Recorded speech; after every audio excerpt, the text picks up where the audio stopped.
Pronto? Matteo, amore mio, indovina chi sono? Come faccio a saperlo? Sai quante donne mi chiamano ogni giorno? E guarda che io sono il vero Matteo Messia del denaro, eh?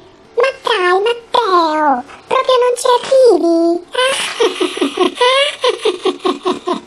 No, non ci posso credere. Ma sei proprio tu, Adri, la pompa palazzo di Viale Europa? Slurp, slurp, gnam, gnam. Sì, Matteuccio mio, sono proprio io, quella vacca che ha munto te e i tuoi amichetti nelle stanze di Palazzo Vecchio, ricordi? Adri, sta zitta per carità, stanno intercettando le nostre telefonate. Ma che dici, Matteuccio? Tu sei messia e non credo che la Pula si azzardi ad ascoltare le telefonate tue e di tutti gli pseudopolitici di Palazzo Vecchio che mi sono fatta. Come tutti?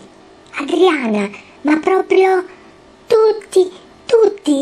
Ma dai, Matteuccio, con i soldi che hai sprecato tu senza patirne pena, anche loro hanno approfittato dell'obolo dei contribuenti. In fin dei conti, cosa vuoi che siano 1.000 euro a botta con una come me? Ah, sì, questo è proprio vero. E poi sai, ora che ci penso, io e i miei amici possiamo farlo. Tanto c'ho la procura che mi copre le spalle. Hai visto come l'hanno messo nel c***o a Maiorano? Sì, poverino, quello si illudeva di andare a processo e metterci in mezzo tutti. Grazie Matteo, grazie, ci hai salvato. Nulla, Adri, per te e per i miei scagnozzi questo è altro. Poi magari mi vieni a ringraziare meglio, vero? Certo Matteo, ma certo, cosa non gli farei a quel piccolo pistolino mio?